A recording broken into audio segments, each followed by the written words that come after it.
Hi everyone.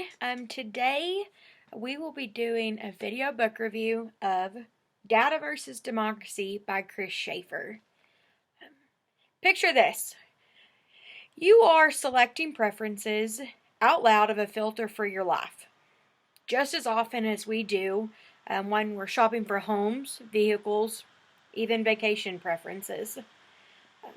You would quite literally be walking around constantly saying click, click, click. Then magically, your perfect life appears.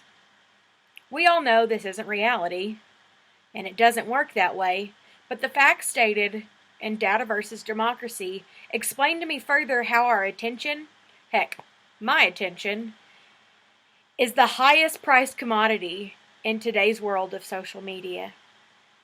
My preferences and what I view is then turned into an easier avenue for companies to use propaganda to alter how I make future decisions.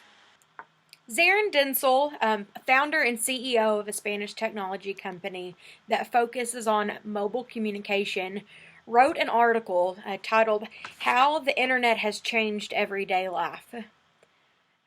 He went on to say that the future of social communications will be shaped by an always online culture. It's kind of scary. We can't put phones down, anything. Can't do anything without the internet. And so just to know how far it's going to go and impact my children is scary. But he went on to say, always online is already here and will set the trend going forward. Total connectivity and the internet, which can take you wherever you go, is growing unstoppably. He went on further to say that there is no turning back for global digitalization. I believe that this book is put together in an extraordinary way, meaning that Schaefer utilized historical references to allow the reader to grasp more fully what was discussed in the first 3 chapters. The points of understanding mapped out how we as humans process information, misinformation, and disinformation to, in essence, make everyday decisions either when we use or don't use social media platforms. Furthermore, the author did an exceptional job in explaining how our cognitive process and how it, along with cultural biases, aid us in making decisions.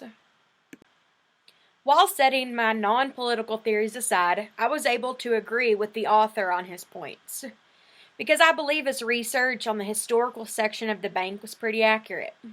At times it left me thinking about how extremely happy or scared I am of certain types of information and how it is used for different purposes, whether that be political or not. The vast majority of people in the world are using disinformation as a fear-mongering tool that is more alarming than I thought.